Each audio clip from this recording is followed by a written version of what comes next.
Bem, vamos lá então, nossa terceira aula e grandes expectativas. Nós vamos falar então hoje um pouco mais sobre o pós-milenismo, um assunto que nós começamos na última aula, e é importante a gente falar sobre essas coisas, a gente entender um pouco sobre isso. E existe toda uma lógica no modo que eu vou prosseguir, tá?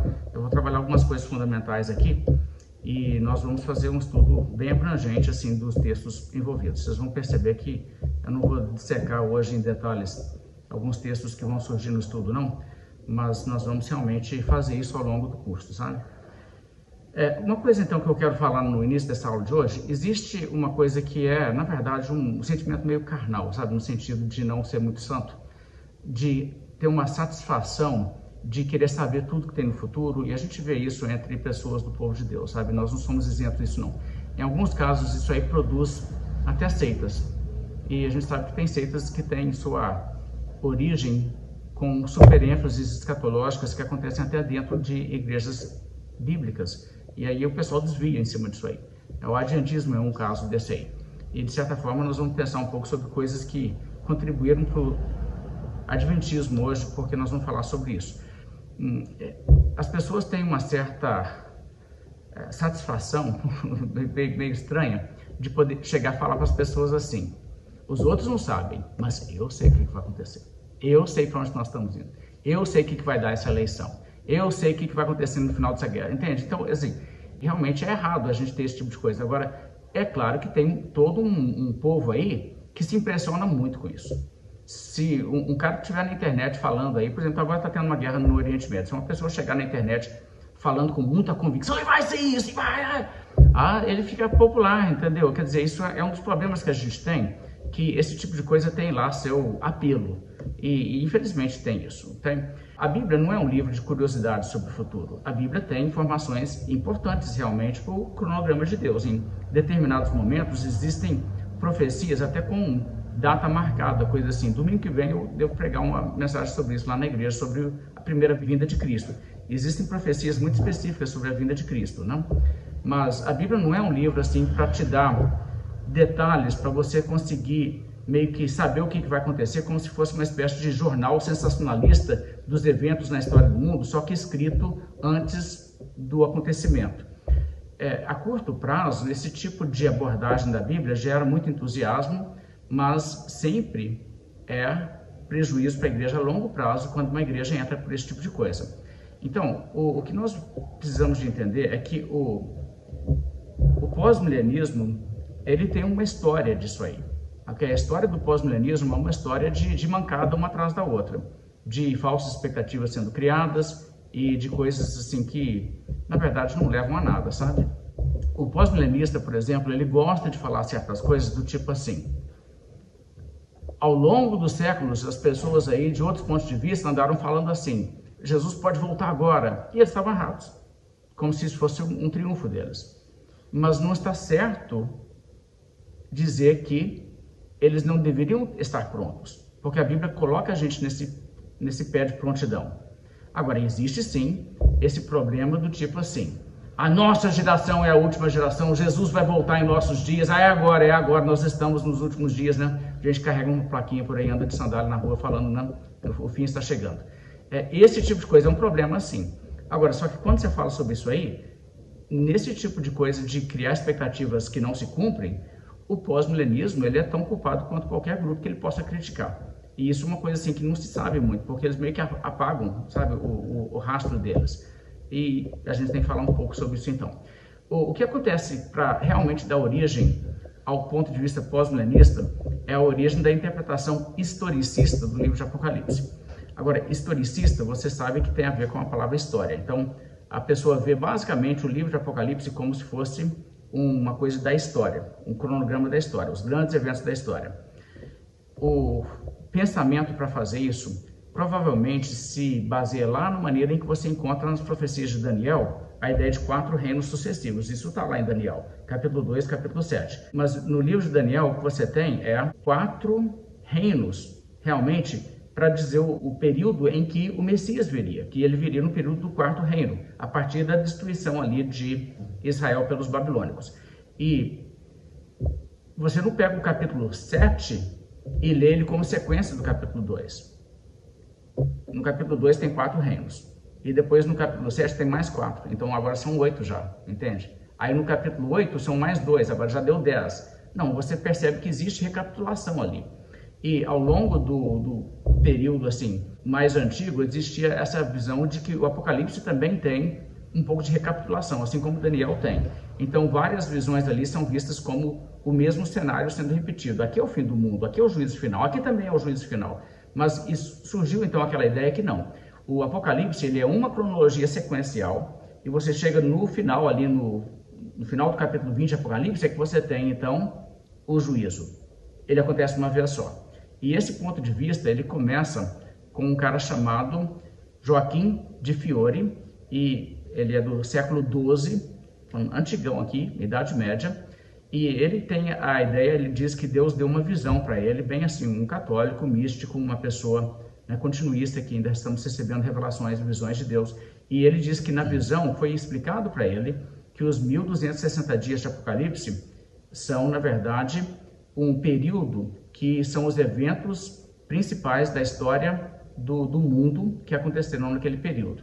E os franciscanos, em grande medida, tomaram esse ponto de vista. Uma outra pessoa também na Idade Média, um homem chamado Nicolas de Lyra, ele foi professor de teologia em Paris, ele morreu no ano 1340. Ele também analisou essa ideia e rejeitou a ideia de que o Apocalipse tenha recapitulações, e ele passou então a falar que o que acontece realmente existe esse progresso contínuo de eventos, que vai ser todo o período até ali você chega no dia do juízo final, que é o trono branco em Apocalipse capítulo 20. Agora, com essa ideia, ele começou a marcar e associar certos eventos às coisas que ele viu ali. Por exemplo, os selos lá que vai abrindo, os selos do livro, o livro selado, ele diz, ali, isso aqui é o reinado de Domiciano, isso aqui é a heresia ariana, isso aqui é o surgimento do islamismo, isso aqui é o reinado, é Carlos Magno, o reinado de Carlos Magno, aqui são as cruzadas. Então ele começou a fazer esse tipo de coisa. Então, na verdade, foi o primeiro comentário, por assim dizer, de Apocalipse que fez esse tipo de associação, né? Ah, eu sei o que é a segunda trombeta, foi esse evento aqui na história. Aí ele vai fazendo isso. E é claro que o que ele fez foi interpretar os eventos de modo que ele achou algum evento já cumprido na história para amarrar a cada um dos eventos, faltando basicamente o que agora?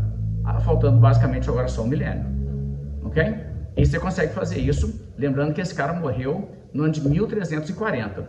Então, em 1340, tudo já tinha acontecido e cumprido de Apocalipse 6 até Apocalipse 19. Agora só falta mesmo o milênio e o juízo final. Muito bonito, né? Não é legal? É excelente isso. Né? O problema é que daí passa-se alguns anos, acontecem outros eventos que você fala, pô, mas esses eventos aqui são meio que pesados, não? São pesadões esses eventos. Você tem aqui agora essas enormes guerras, essas grandes convulsões no mundo. Isso meio que tinha que estar lá, poxa. Então assim, você vai ter que falar assim, você vai voltar e fazer uma nova leitura do Apocalipse e você vai dizer para alguns lá, assim, aqui, com licença, evento, você não é tão importante não, dá licença, vocês todos aqui, né, todo mundo remaneja para trás um pouco e agora conseguimos colocar mais esse evento aqui. E você vai interpretando a coisa assim. Aí passa-se mais uns 2 séculos, você tem que fazer isso com mais um tanto de coisa. Você tem que enfiar mais coisa, então o que você vai fazendo? Você vai reajustando. E o incrível desse ponto de vista é que você sempre consegue. Você sempre consegue dar um jeito, porque você faz uma interpretação tão, assim, estranha do livro, que, na verdade, é tipo assim, saiu um gafanhoto e fez coisa e tal. Fulano também tem cara de gafanhoto, então fica sendo ele. Então, quer dizer, você não precisa realmente de ter uma coisa muito análoga, né? Bem, de qualquer forma, os reformadores, em geral, aceitaram como ponto pacífico que o milênio, no Apocalipse capítulo 20, não era uma coisa futura. Eles não tiveram essa visão, eles foram muito mais a ideia de que o milênio refere-se às coisas que acontecem antes da vinda de Cristo, e nós estamos aguardando a vinda de Cristo agora. Nessa semana eu andei lendo algumas coisas, a gente tentando colocar pós-milenismo da boca de Calvino, e não tem como não, sabe? Eles não estão entendendo os textos de Calvino que eles citam. O Calvino, ele acreditava na possível volta de Cristo nos seus dias, afirmava isso, mas assim, é uma expectativa como a nossa. Lutero era muito mais da convicção de que, com certeza, eles estavam nos últimos dias. Ele não via como que o mundo podia continuar, que ele achava que a coisa estava tão ruim que era tipo assim, nos dias de Noé, era só mesmo se Deus viesse e desse um jeito, porque senão a Igreja Católica ia matar os cristãos todos, se não fosse a Igreja Católica, os turcos. E aí ia acabar a Igreja. Então, assim, ele não via muita perspectiva do movimento protestante sobreviver. E ele morreu em dias em que a coisa não estava muito estabilizada. Então o Lutero era um pouco pessimista e ele achava que necessariamente naquela época ali a coisa não ia durar muito não. Mas era uma análise histórica muito mais do que uma interpretação de textos bíblicos, ok? Os capazes de um ou outro com certeza catavam. Não, ele via assim, corretamente que o poderio militar deles era muito maior do que os protestantes e era uma coisa assim complicada, não? A Igreja Católica de um lado e muçulmana do outro, né? Uma das vantagens é que os dois se odiavam também, né? Também. E Deus, assim, fez algumas coisas lá que julgou eles um contra o outro também, deu uma freada na coisa. Deus usa o pessoal quer frustrar os planos de Deus e acaba contribuindo, né? Isso é uma das ironias da história. Ok, mas o historicismo, essa leitura do Apocalipse, ele é, em grande medida, responsável pela origem do pós-milenismo, ok? O que eles, então, fazem, essa leitura que sempre chega tipo assim, eu não vou dizer que esse milênio é agora, ok? Porque outros eventos aconteceram. O próximo evento é o quê? É o milênio. E então, como que eles veem um milênio? Eles veem o milênio como o que acontece com a volta de Cristo? Cristo inaugura o milênio? Não, eles acreditam que existe uma ressurreição geral, um juízo geral, no final, no último dia.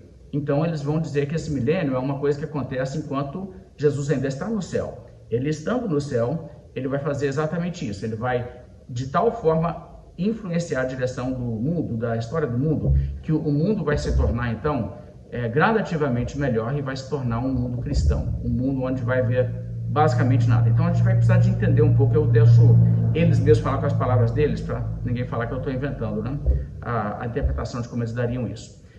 Agora, esse ponto de vista historicista do Apocalipse também levou muito estudioso do Apocalipse a jogar as mãos para o alto e desistir de interpretar o Apocalipse, porque eles viam a facilidade com que os grandes pensadores cristãos da história conseguiam sempre reler o Apocalipse e reajustar ele, os grandes eventos da história estando ali, mas eles sabiam também que já tinha acontecido isso 50 vezes e toda hora eles desbancavam os eventos que não eram assim tão importantes. E não é só que, tipo assim, esse evento não era tão importante nessa época, tira ele e coloca um outro ali. Não, coloca um outro no fim e faz todo um rearranjo, entendeu? Todo o efeito dominó de outras coisas vindo para trás para encaixar. Então, o que era antes a quinta trombeta, podia, assim, depois de alguns séculos, ser a segunda trombeta. E, embora a descrição da segunda trombeta e da quinta trombeta pudessem ser muito diferentes, não fazia diferença. Era tipo assim, tá beleza, o negócio não foi bom, então foi isso aqui.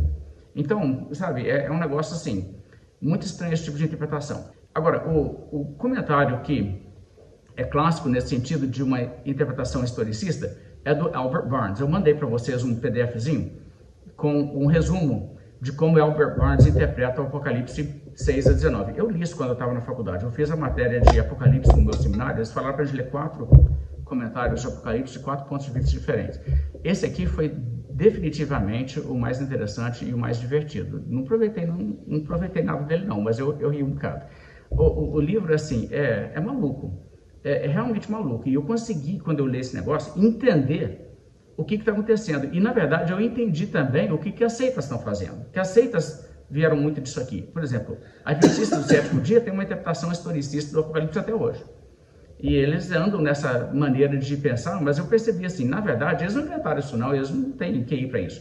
O que eles fizeram foi copiar mentes evangélicas que fizeram isso, só que eles readaptaram. Aí quando eles falaram lá que tem a besta e os protestantes dizendo que a besta é o Vaticano, e aí tem o falso profeta também, né? Aí o que os adventistas fizeram? O falso profeta é o protestantismo. Quer dizer, é fácil para eles fazer isso. É só pegar, e dar a associação como eles quiserem. Mas tão certamente quanto qualquer intérprete poderia enfiar a peste bubônica no Apocalipse em uns 5 capítulos diferentes. Ele achava uma coisa e falava assim, isso aqui para mim é peste bubônica. Para mim encaixa e resolve. Bem, então veja como que o Barnes fez. O primeiro selo, no capítulo 6, o cavalo branco, ele diz que isso aqui é a paz e o sossego no Império Romano, no período entre Domiciano e Cômodo. Depois do segundo selo, cavalo vermelho, guerra, isso aí é o derramamento de sangue que aconteceu a partir da morte de Cômodo. Cômodo morreu em 193 e depois disso as coisas, né, ficaram violentas no Império. O cavalo preto, fome, isso aí é a calamidade durante o tempo de Caracalla, e daí em diante. Depois o cavalo amarelo, é a morte, isso aí é do período de Décio para Caliano. E ele vai dando as datas, então ele resolveu, esse período aqui é isso que foi. Então, o que estava sendo dito ali na profecia? Esses períodos assim. Agora, na verdade, não tem assim uma coisa que você pode olhar para isso e pensar assim, realmente a coisa encaixa e agora faz perfeito sentido. Assim, eu não poderia ter predito muito claramente, mas em retrospectiva, o encaixe é muito claro. Como você faz, por exemplo, com os 4 animais de Daniel. Aquilo ali é muito, muito claro. Ok? Esse aqui não é desse tipo de coisa, não. E aí ele vai falar outras coisas. A visão dos mártires, o quinto selo. Os mártires que Diocleciano matou e tal. E a coisa vai andando, né? E ele tem esse tanto de coisa aqui. Algumas dessas coisas são muito engraçadas até. Deixa eu dar um exemplo. Uma das partes do livro do Barnes. E eu gosto muito do Barnes. Né? Ele é um presbiteriano, um comentarista muito bom. É só que, assim, a escatologia dele que, assim, tem essa coisa que atinge minha veia cômica. Deixa eu te mostrar uma coisa que ele fala aqui. No capítulo 10, tem o anjo que dá para João comer um livrinho, ele come um livrinho. Aí o que é isso aí? É a reforma protestante. João comeu o livro, é a profecia de que ia acontecer a reforma protestante. É engraçado isso, não? Como assim? Aí diz no capítulo que quando aconteceu isso, João viu 7 trovões. Os trovões, né, ecoaram e ele escutou. E ele ia escrever o que os trovões falaram, porque ele recebeu essa informação, mas Deus disse, não, isso você não conta para os outros, não. Isso aí é informação só para você. Aí o que o Barnes fala? O Barnes fala, os 7 trovões, você sabe o que é? São os pronunciamentos do Papa sobre a doutrina deles, tentando fazer a contra-reforma. Mas Deus falou, esse negócio é um lixo, não escreve isso na Bíblia, não. Você vê que negócio assim, chega a ser realmente assim. Mas o pessoal fala isso com uma seriedade. E quanto mais sério eles estão, assim, mais engraçado acaba soando, né? Porque, assim, parece aquelas pessoas, assim, atuando naqueles filmes preto e branco de inseto gigante, né? Que feito na época do cinema antigo, que as pessoas, tipo assim, e aquela forma deles de mostrar que eles estão, né, aterrorizados é tão artificial, mas eles estão fazendo um negócio com tanta seriedade que fica mais engraçado ainda. Então, assim, é mais ou menos isso que acontece, assim, quando você lê esse negócio. Então, e aí vai, você pode dar uma lida aqui, eu sugiro que você lê realmente cada uma dessas coisas, mas veja, no capítulo 17, a destruição de Babilônia é a destruição do poder papal, ok? Eles têm aqui, né, claro, a ascensão do Islã, a ascensão do poderio turco, né, os otomanos, aquela coisa toda, e todas essas coisas, então, ali estão. A Revolução Francesa, né, na altura em que o Albert Barnes escreveu, no meio do século XIX, é claro que a Revolução Francesa tinha que estar aqui, né? Então, ela é o 5º flagelo, ela está entre os primeiros 5 flagelos, a Revolução Francesa, seus desdobramentos, as guerras napoleônicas que surgiram nesse período, isso aí está tudo aí, né? Esses 5 flagelos aí do capítulo 16 de Apocalipse.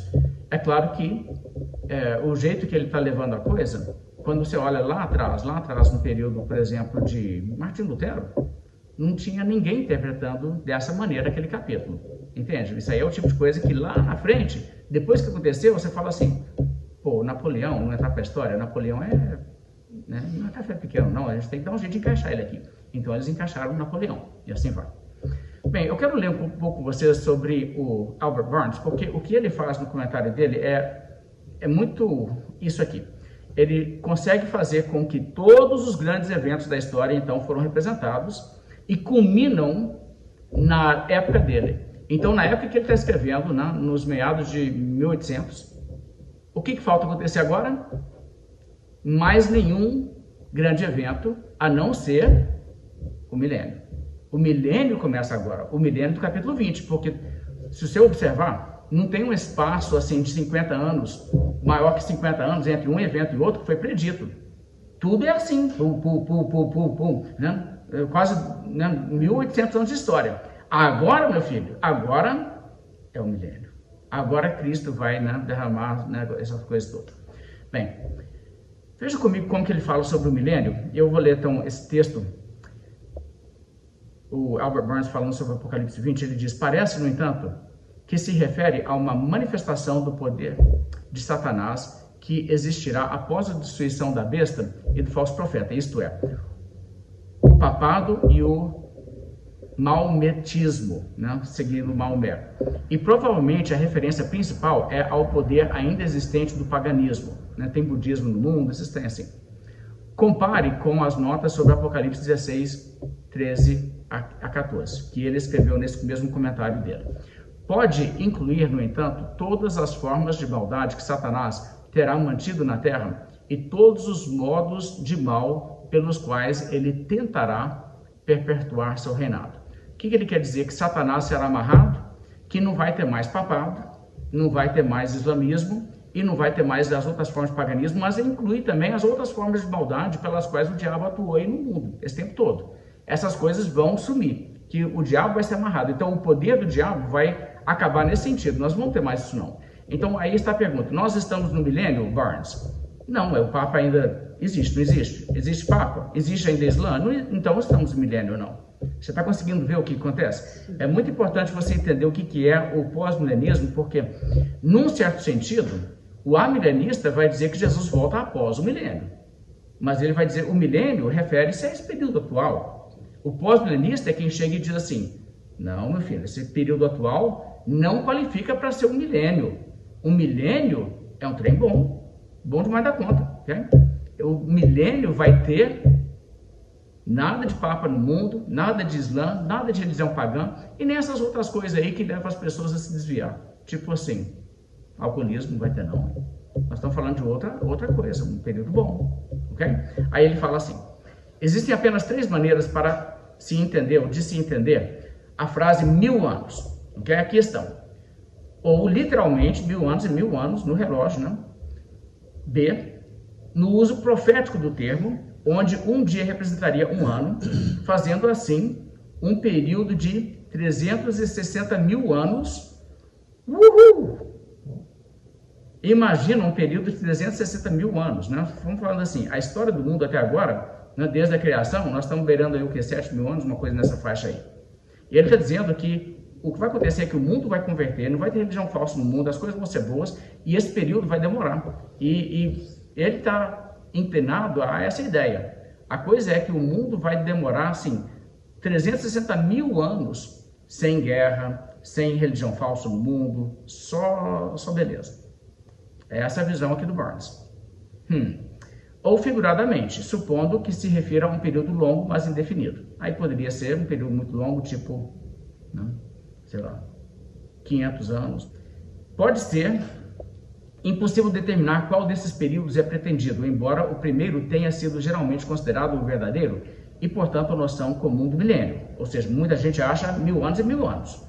No entanto, olha só o que ele fala agora, não há nada no uso da linguagem aqui, como não haveria nada contrário ao uso comum dos símbolos deste livro em relação ao tempo, na suposição de que isso foi projetado para descrever o período mais longo aqui sugerido, os 360 mil anos. Ou que se pretende que o mundo desfrute de um reinado de paz e justiça durante o longo período de 360 mil anos. Na verdade, há coisas na ordem da natureza que parecem sugerir que está previsto que a Terra continue sob um reinado de justiça por um período imensamente longo no futuro. Ou seja, tipo assim, gente, eu não vou dizer que é, estou falando que é, só estou dizendo que não tem nada que possa desqualificar essa ideia e olha que eu acho que isso aí é bem provável. Ok, vocês perceberam a coisa? Ok, aí ele descreve, isso ocorrerá após a queda do papado e o término do poder muçulmano no mundo. É igual disso, não vai ter isso mais não. Claro que isso está no futuro, ou seja, o milênio não começou, não estamos no milênio, aí ele vai falando outras coisas aí. O ponto 2, será, e depois vocês podem ler isso aqui tudo, eu sugiro que se leia, ajuda bem a entender o que sai, né, da pena de um pós-milenista. O segundo ponto ele diz, será uma condição do mundo, como se Satanás estivesse amarrado, isto é, onde as influências serão suspensas e os princípios de virtude e religião prevalecerão. De acordo com a interpretação dos capítulos anteriores, será um estado em que tudo o que existiu e que agora existe no papado para corromper a humanidade, manter o erro e evitar a prevalência de princípios livres e liberais cessará. Ele escreve num período em que o Papa ainda impede missões e evangelismo em opção de países do mundo, inclusive no Brasil. Bem, aí ele vai dizendo mais o terceiro ponto aqui. Será um período de longa duração. De novo, ele vai falar que, esse negócio de 360 mil anos é bem improvável, é bem incapaz de ser isso.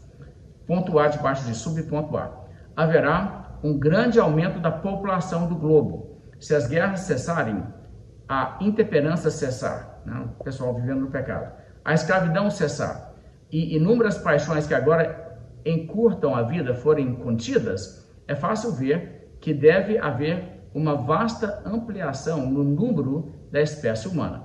Ou seja, então o período do milênio ele entende como tendo uma população muito superior à população que o planeta já teve em qualquer época até agora. B. Haverá uma difusão geral da inteligência na Terra. C. Esse período será caracterizado pela difusão universal da verdade revelada. Quer dizer, as pessoas vão acreditar na Bíblia globalmente. Será marcado pela sujeição ilimitada ao cetro de Cristo. As pessoas do mundo vão ser cristãs. Haverá grande progresso em tudo que tende a promover o bem-estar do homem. No futuro, não há motivos para duvidar que ainda haverá descobertas e invenções mais surpreendentes e maravilhosas do que a arte da impressão, né, livros impressos, ou o uso do vapor, né, motores a vapor, ou o telégrafo magnético. Bem, isso aí nós não estamos no milênio dele, mas nós já temos invenções superiores a isso. Mas ele está certo na expectativa que, se isso acontecer, que ele está pensando, não há dúvida de que a humanidade vai fazer, né, enormes saltos tecnológicos, de toda a espécie. Em medicina, tudo ficaria bem melhor. F. Será um período de reinado universal de paz. A atenção da humanidade será voltada para as coisas que tendem a promover o bem-estar da raça e avançar os melhores interesses da sociedade. O simples fato de que as guerras cessarão fará uma diferença inconcebível no aspecto do mundo. E aí ele vai falando. Bem, então, aqui estamos vendo um quadro do que esse pessoal está imaginando. Ponto G. Haverá uma prevalência geral da religião evangélica. Aí ele vai mostrando isso aí, né? Que nesse longo período, estou lendo no meio do parágrafo, portanto, devemos supor que o Evangelho exercerá a sua influência justa sobre governos, famílias, indivíduos, no contato entre vizinhos e na relação entre nações. Deus será adorado em espírito e em verdade, e não apenas nas formas de devoção. A temperança, verdade, liberdade, ordem social, honestidade e amor prevalecerão sobre o mundo. Será um tempo em que o povo hebreu, o judeu, será trazido ao conhecimento da verdade e abraçará o Messias. E aí ele conclui com essa palavra assim de contraponto. No entanto, não precisamos necessariamente supor que todo o mundo será absolutamente e inteiramente trazido sob o poder do Evangelho. Vai ter gente aí no mundo que não vai ser crente, vai. Mas vai ser uma minoria muito pequena. Então isso é bem o quadro aqui do que eles estão imaginando. Isso aqui é impressionante quando você lê isso. Você conhece alguém que tem bem uma expectativa como essa aí? Isso aqui é pós-milenismo, né? É pós-milenismo raiz isso aqui. É bem otimista. Okay? E depois assim... Céu do céu. Exatamente. E eu acho que eles fazem exatamente isso. Pegam textos que falam da eternidade futura perfeita e aplicam ao milênio de tão bom que eles acham que esse negócio vai ser. E eu quero olhar com vocês alguns dos trechos. Depois semana que vem, eu vou ler com vocês um pouco das palavras do Loraine Boettner, um teólogo americano do século XX. Ele faz a seguinte comparação. Ele diz que quando você chega no final da história da humanidade, o número de pessoas salvas vai ser muito maior do que o número de pessoas que irão para o inferno. Ele diz que vai ser comparável ao que você vê num país onde você tem alguma parcela da população encarcerada, mas é bem poucos em relação à totalidade da população. Ele diz que a eternidade vai ser assim, um grande número de gente no céu. Aí você diz, mas espera aí, Jesus não falou que são poucos que são salvos e o caminho, né, largo é que muita gente vai nele, vai para a perdição? Eles vão dizer invariavelmente sim. Não, Jesus está descrevendo a situação das pessoas da geração dele, não a condição que você vai ver no juízo final. E o Loraine Boettner, por exemplo, ele faz essa declaração. Ele diz, porque a Bíblia diz no final, que quando você chega no fim, você vai ter lá o quê?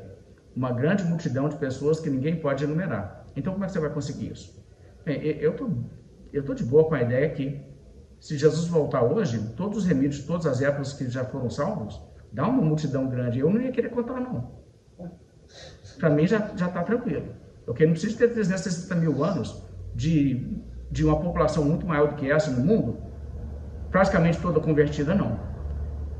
E o que eu acho engraçado é que o argumento que ele faz é que ele diz: é necessário que haja um milênio, um período de paz, sem guerras, onde a igreja prevalece, onde ninguém ataca e persegue a igreja, porque só isso poderia produzir uma multidão incontável para o de gente salvo no dia do juízo, certo?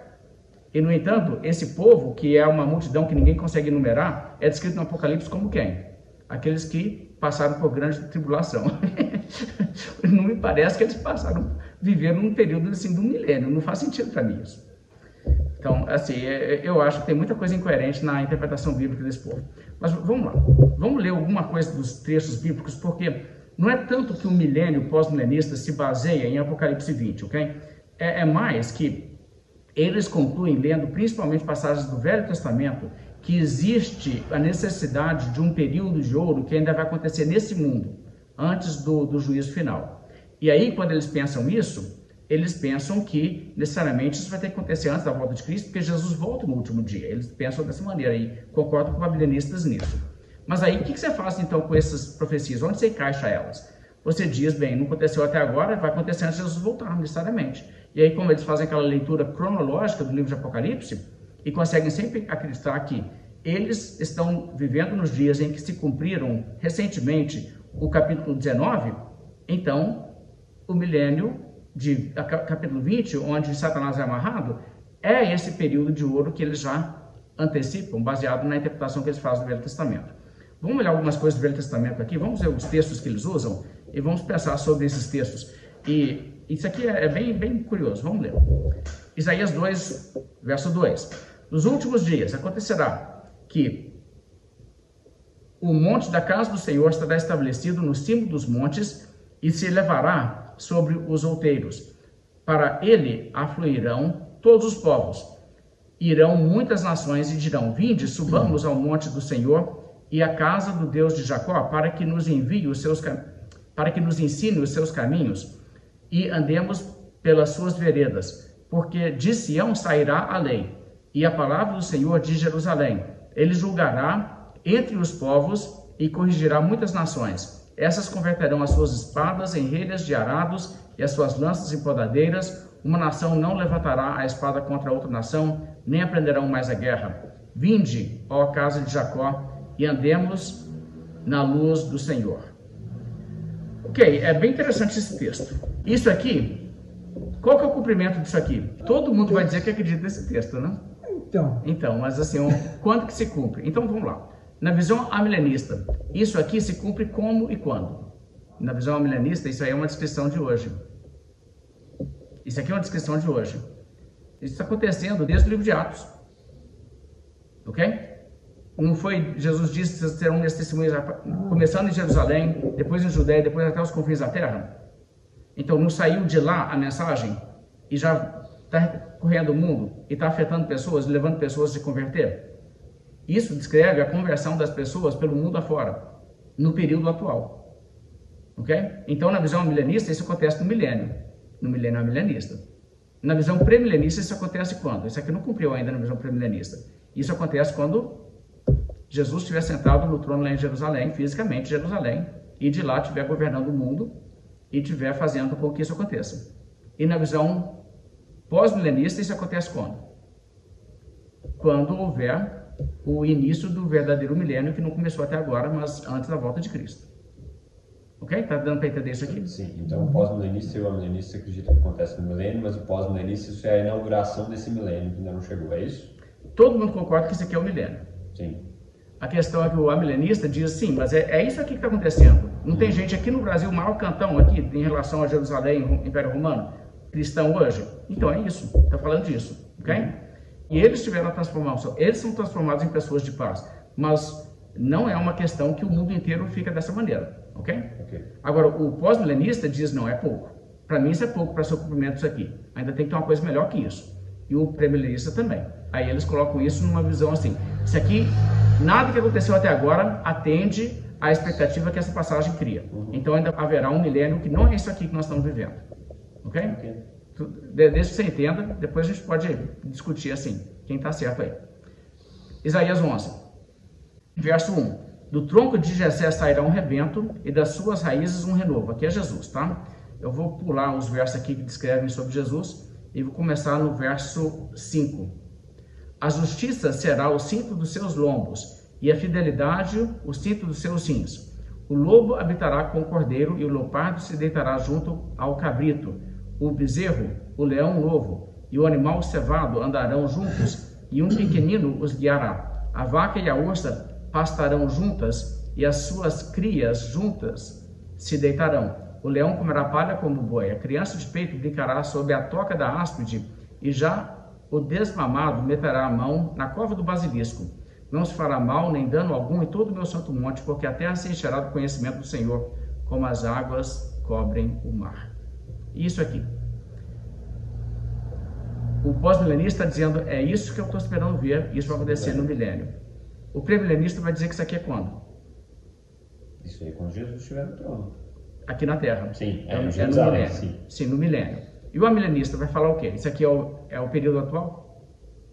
Não. Não, isso aqui não é período atual na visão. Isso aqui acontece na visão amilenista, quando houver novos céus e nova terra. Depois da consumação, depois do juízo final.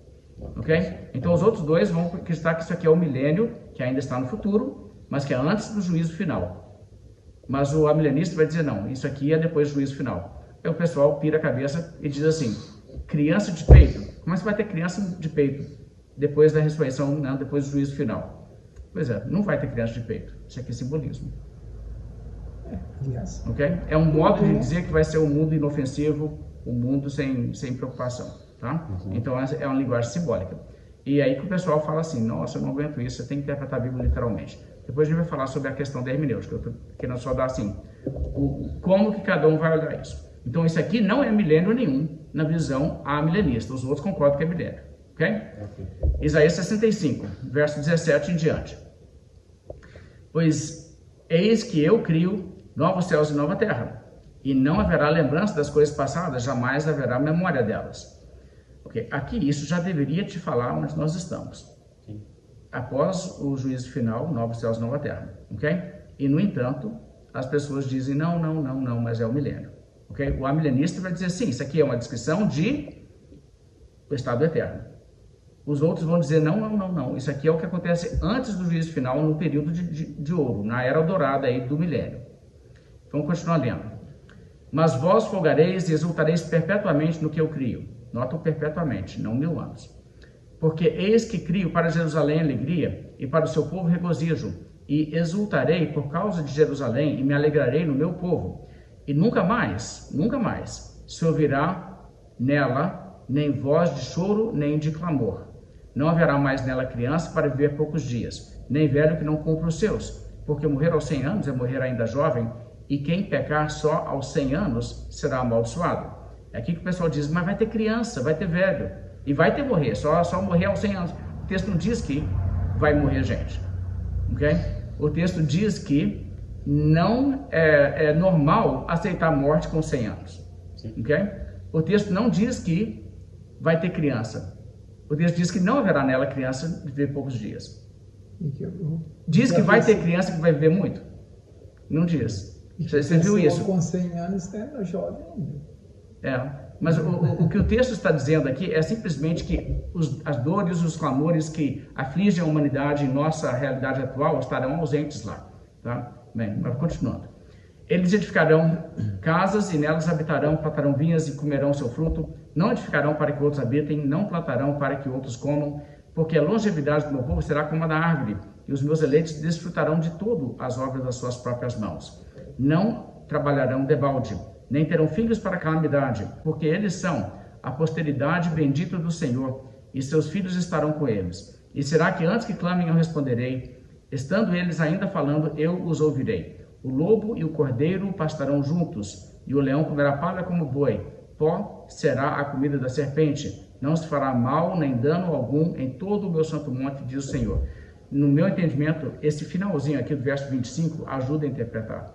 Ajuda a interpretar o capítulo 11, porque o capítulo 11 não fala disso no fechamento?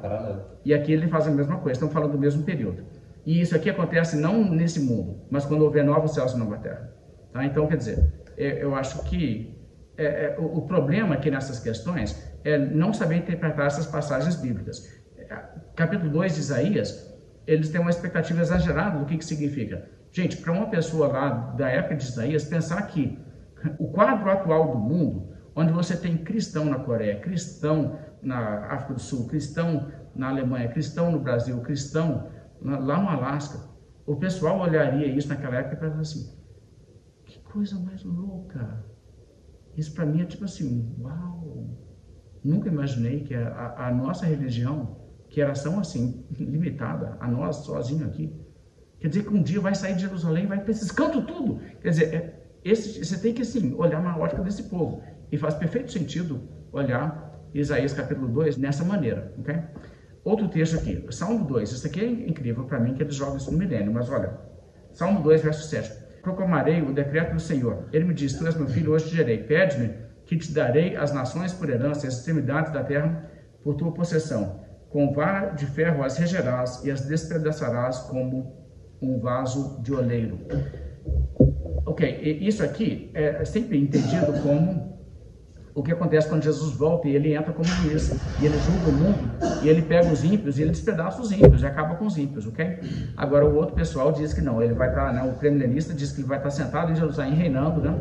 Aí vai ter alguém lá no Egito que vai aprontar, aí ele vai, esmaga ele, né? Aí alguém lá na Nova Guiné faz uma coisa que não deveria fazer, e ele vai esmaga ele, mas que fica reinando. E todo ano tem alguém aí que dá trabalho, mas ele fica lá, né, como governante autocrático, né, mandando praga neles e coisa assim, quebrando eles dessa maneira e botando todo mundo na linha durante 1000 anos. Aí no finalzinho junta todo mundo contra ele, para ele ter que, né, lidar com todo mundo. Isso é a expectativa dos pré-milenistas. E os pós-milenistas? O que um pós-milenista faz com esse texto aqui? Essa é uma ótima pergunta. Alguém sabe? Ok? Alguém quer falar que está online aí? Ok? Deixa eu explicar então. O pós-milenista vai pegar isso aqui, você vê que são os textos que o Barnes coloca nas referências lá. Ele diz, pede-me que te darei as nações por herança, as extremidades da terra por tua possessão. Isso aí o evangelho vai avançar até que esse pessoal se converta em basicamente todo. Você vê que, se você ler os pós-milenistas, eles vão dizer, existem coisas que não se cumpriram ainda.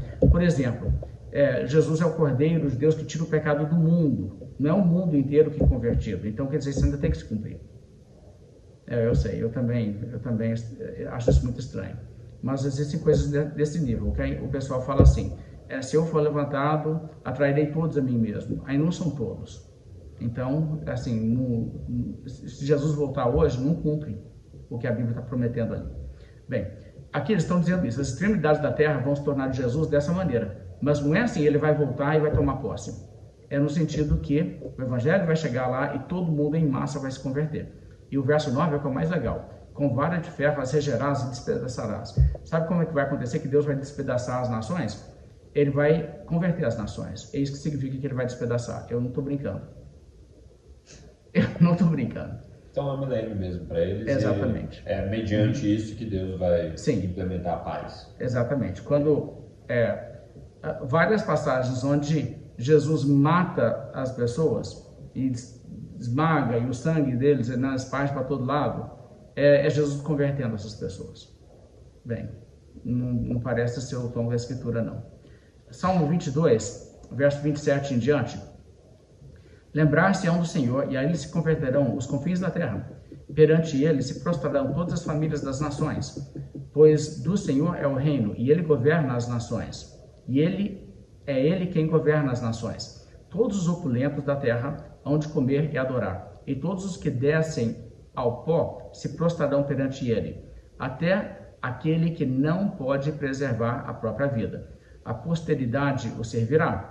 Falar-se-á do Senhor à geração vindoura, hão de vir anunciar a justiça dele ao povo que há de nascer. Contarão que foi ele quem o fez.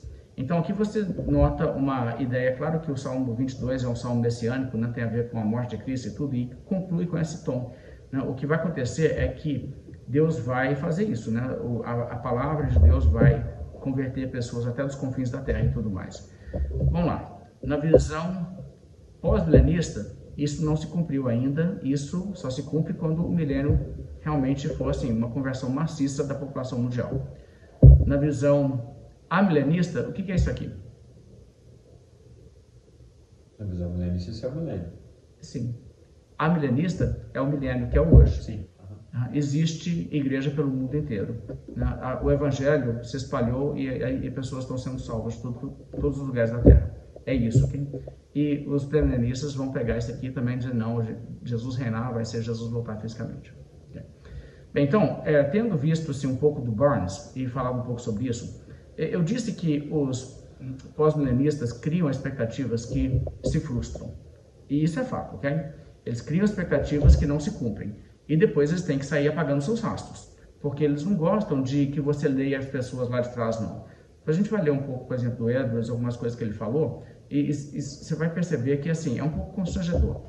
É legal o pós-milenista poder falar assim, Jonathan Edwards foi um pós-milenista, tá vendo? Ele tá no meu time, um cara cabeça. É legal isso aí, né? Mas é embaraçoso você ler o que o Jonathan Edwards falou sobre esse assunto. Aí você tipo assim, não conta para eles o que ele disse. Só diz para eles que ele era pós-milenista, que fica mais legal. Tá? Vamos dar uma olhada em algumas coisas aqui. Eu coloquei uma citação do Loren Bettner aqui, que demonstra esse tom que eles fazem de crítica. O Bettner fala, também tem sido uma doutrina padrão do pré-milenismo em todas as épocas que a vinda de Cristo está próxima ou iminente, embora toda geração de premilenistas, desde o primeiro século até os dias de hoje, tenha se equivocado nesse sentido. Gente, muito premilenista diz Jesus pode voltar hoje, mas pode não voltar. Só tem, né, uma parcela aí dos premilenistas que são entusiastas de que necessariamente Jesus vai voltar na nossa geração. Tem isso entre premilenistas, mas não é todo mundo. Não podemos, né, ser injustos nessa altura. Então, o que ele está criticando não é esse tipo de coisa que, né, a volta de Jesus vai acontecer, né, com o bug do milênio. Eu escutei isso, ok? Premilenista, claro. Mas é tolice isso aí. Mas ele não está dizendo desse tipo de premilenista desvairado, porque ele diz a doutrina padrão do premilenismo em todas as épocas que a vinda de Cristo está próxima ou iminente. Isso é a mesma coisa que eu creio. A gente tem que estar pronto para a vinda de Cristo hoje, sem preocupar de marcar data, marcar geração para a volta de Cristo, ok? Então, o que ele está dizendo é que, tá vendo? Esse pessoal quebrou a cara, porque não tinha como vir mesmo, ainda não teve um milênio. Ainda vai ter que ter um milênio para depois vir. É esse o tom quase que de deboche que ele está tratando essa questão. Bem, vamos então ver que o pós-milenismo tem sua própria história nessa questão. E isso aqui é bem interessante de olhar. Os pós-milenistas não te contam que o sistema deles criou essas doideiras todas aí que viraram aí as seitas escatológicas. Eles começaram, por exemplo, a pegar aquela questão da interpretação de Daniel capítulo 8, o verso 14, tem aí esse texto, né? Até as 2.300 tardes e manhãs, o santuário será purificado. Isso é uma profecia que já se cumpriu. Isso se cumpriu antes da vinda de Cristo. Essa profecia é cumprida lá na época de Antíoco Epifânio, na época de Judas Macabeu. Então, mas tem gente que pega isso aqui e diz, não, mas a questão do santuário ser purificado é outra coisa. Então, 2.300 tardes e manhãs é 2.300 anos. Aí que eles começam a fazer a conta. 2.300 anos daquela data lá que era na época antes de Cristo que aconteceu essa coisa. Então, isso vai que dá em 1843 ou 4, entendeu? Eles então começam com essa coisa. E daí que veio o movimento adventista, ok? Então, a diferença, basicamente, entre os adventistas e os pós-milenistas daquela época é uma coisa só. Todos dois achavam que aquela profecia, a interpretação correta dela, é que o milênio ia começar em 1843, 44. A diferença é que os pós-milenistas achavam que o milênio ia começar como? O mundo se convertendo, não com a volta de Jesus. Então, o milênio iniciaria naquele ano sem a volta de Jesus, os outros com a volta de Jesus. Então os pós-milenistas riram dele porque eles subiram no morro, eles passaram assim, você tá achando que você entende de profecia lá, vocês subiram no morro de roupa branca, esperando Jesus voltar, Jesus não voltou. Jesus não voltou não, tá vendo? Não é isso que acontece esse ano não, sabe o que acontece esse ano? Começa o milênio. Ô, gente, os dois pagaram o mico. Não é verdade? Só que um pagou um mico muito mais visível. Mas cadê os livros dos pós-milenistas daquela época dizendo que o milênio ia começar naquela década? Cadê? Eles escondem, eles não querem que você veja. Mas é exatamente o que eles estavam dizendo. Então, quer dizer, esse tipo de realidade aí, você tem que entender, é até uma longa história. E desde que começou o pós-milenismo, o historiador Hall, ele tem a dizer o seguinte, eu quero ler aqui com vocês algumas citações dele, acompanha comigo isso aqui. Na década de 1590, olha só, gente, 1590, antigão aqui, pouco tempo de reforma, tá? E continuando depois, um novo grupo de comentaristas começou a associar o simbolismo de bestas e flagelos com a história como eles a conheciam e usando vários métodos de redatar o ponto de virada em que a restauração ultrapassaria a apostasia, ou então, se não inaugurasse o milênio em si, pelo menos daria início a uma fase semelhante ao milênio, quando a igreja visível seria caracterizada por pureza como nunca antes vista. Ok, o que ele quer dizer? Nessa década aí de 1590, uma porção de evangélicos estão lendo a Bíblia e estão pegando aquele modo historicista lá dos franciscanos e interpretando o Apocalipse assim. E estão dizendo, sabe o que vai acontecer? Nós vamos ter que redatar essas coisas. Em vez de seguir aquelas coisas que eles estavam achando que o milênio ia começar em 1340, obviamente não aconteceu, nós vamos reinterpretar e colocar os eventos do nosso período de vida e de história, sendo os últimos eventos, e então o que vai acontecer? Agora é nosso período que vai começar esse negócio, a apostasia vai sumir e a renovação, a restauração, pessoas crentes mesmo, vão superar o número de gente incrédula no mundo. Vai acontecer na nossa geração. Ele então diz, é claro que isso acontece entre os puritanos, ok? Então, isso aqui é uma expectativa dos puritanos. Ele então continua mais adiante disso. Dos protestantes que pelejaram para desvendar as cronologias embutidas no simbolismo do Apocalipse, John Napier, um matemático escocês ferrenhamente anticatólico, foi especialmente influente. Esse é o nome do livro, Uma Clara Compreensão da Totalidade do Apocalipse de João, nome pouco pretensioso, lançado em 1593, Napier calculou que a batalha final contra o anticristo começaria em 1639 e o juízo final ocorreria até o final do século. Você vê que ele achava que o milênio ia ser bom, mas não ia, né, Deus não ia precisar nem de 1000 anos, não. Ele dava ele fazer um reino milenar assim muito bom em 50 anos. Dava para fazer, ok? Mas você vê o que está fazendo. Então, nesse cálculo desse cara, esse aqui é um pós-milenista, ok? Esse pós-milenista está marcando o início do milênio para 1639, data marcada. E ele está marcando, antes do final do século XVII, o juízo final com a volta de Cristo. Isso aqui é pós-milenismo dessa época. Né? Pós-milenismo tem lá, né, seus momentos de vexame histórico. Isso tem que ser conhecido. O pessoal não gosta de que conta, mas é. Talvez Napier tenha sido o primeiro escritor britânico a ligar a história presente e futura ao reino vindouro. Arthur Dent foi o primeiro inglês, o britânico lá. Né? Inglês não, que é escocês, mas britânico. Arthur Dent foi muito menos específico. Quer dizer, ele não marcou, 1639, não, ele não foi assim, ele é menos específico. Em seu livro intitulado A Ruína de Roma, uma exposição do Apocalipse, lançado em 1603. Aí tem o nome no inglês. Ainda assim, ele predisse que, olha as palavras dele, em nosso tempo de vida, Roma cairia. Ou seja, antes dele morrer de velho, os contemporâneos dele morrerem de velho, não ia ter mais Vaticano, não. A Igreja Católica vai acabar. O que pode ser mais encorajador ou confortante para todo o povo de Deus do que saber de antemão que Babilônia cairá? Roma será derrubada. O anticristo, no caso do Papa, o grande perseguidor da igreja, será totalmente confundido e consumido neste mundo.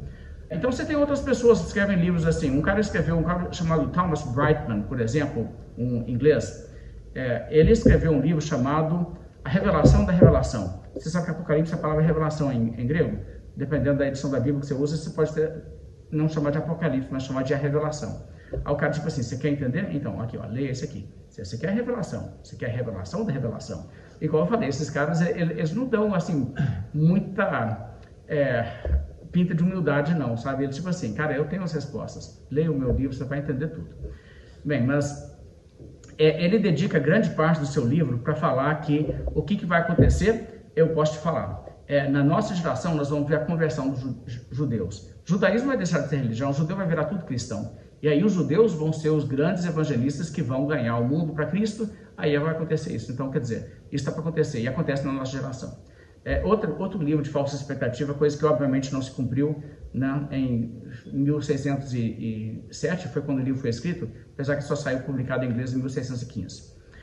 Um outro livro, escrito em 1641, em A Glimpse of Zion's Glory, um deslumbre da glória de Sião, um entusiasmado anúncio de que o novo dia estava raiando.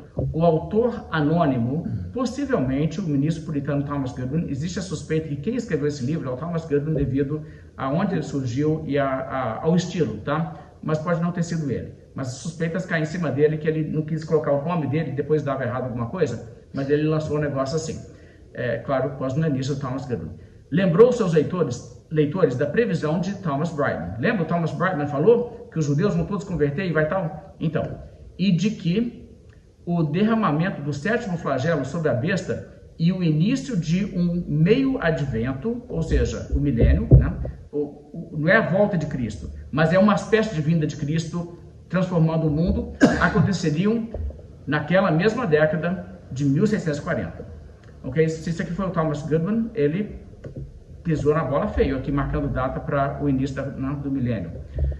Aventurando-se a papel de profeta, Rutherford, isso aqui é outro puritano famoso, Samuel Rutherford, predisse que os últimos tempos estavam se aproximando rapidamente, a conversão dos judeus já estava à vista e Deus estava desferindo um golpe na besta e na prostituta escarlate. Ou seja, ele, de novo, quando ele diz está à vista, é um jeito muito claro de falar assim, gente, é essa geração, o milênio está começando, é essa geração. Ok, as pessoas estão falando isso em que época?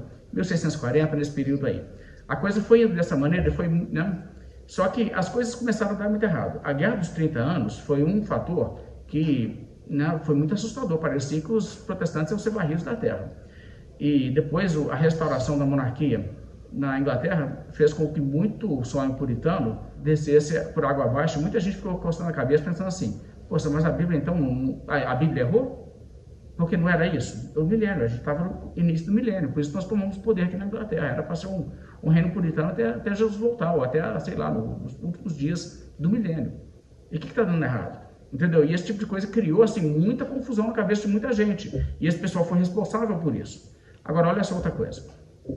E o Hall ainda fala assim, a pior da situação dos protestantes nas fases iniciais da Guerra dos 30 Anos levou o importante educador reformado continental, Johann Alsted, cuja enciclopédia prodigiosamente abrangente o tornaria famoso, a adiar até 1694 o início do reinado de 1000 anos dos santos, argumento que ele apresentou em sua obra, Diatribe, ele segue o nome em latim, né? Seria uma discussão dos 1000 anos do Apocalipse, lançado em Frankfurt em 1627. Esse livro foi lançado, o título em inglês, a tradução seria A Querida Cidade ou O Reinado dos Santos na Terra por 1000 anos. Foi lançado na Inglaterra em inglês em 1643. Quer dizer, chegou na hora certa, né? Que eles iam precisar de uma coisa que adiasse um pouco. Mas aí ele está adiando, não vai ser na década de 1640 que começa, não. 1640 já estava ali, e aí você tinha que jogar para frente um pouquinho, né? Então aí você joga para frente para quando? 1694. 1694 dá prazo para você viver a sua vida curtindo o fato que está para acontecer agora, né? Aí você morre e deixa os outros com o pepino. Ele fala assim, nessa obra, assim como em escritos anteriores, ele insistiu que a sequência de flagelos e trombetas se cumpriria na geração que ele mesmo estava vivo. Ou seja, esse pessoal todo está confiante, muito confiante, de que eles estão vivendo necessariamente na geração do início do milênio. E continuou assim, e continuou sendo assim. E continuou assim no século XIX era assim. Porque no século XVII era assim, no XVIII era assim, no XIX era assim. Então todo o século pós-milenista, tipo assim, eu sei o que vai acontecer. Vai começar o milênio agora. Os judeus vão todos converter agora. Né? O papado vai cair essa década. É esse tipo de loucura que esse pessoal anda fazendo. E criando decepção nas pessoas, achando que entende muitas profecias, mas o tempo chegando e dando rasteira em todas as suas teorias. Então é isso que a gente tem que entender, está envolvido em tudo isso aqui. Esse negócio não deve ser assim tratado como insignificante, não. A gente tem que se preocupar um pouco com esse tipo de mentalidade. Então, eu digo isso tudo para dizer o seguinte: sim, o pós-milenismo ele tem um bom número de aderentes reformados do passado, mas eles não são tipo assim. Ali você teve a turma equilibrada, ali você teve as pessoas que tiveram uma boa interpretação da profecia, entendeu? Essas são as pessoas que você deveria ter como referência, porque se os puritanos eram pós-milenistas, eu também quero ser. Eu acho que esse caminho aí, você precisa saber um pouco mais do que aconteceu realmente naquele período, para você entender que isso aí pode ser bem uma furada mesmo.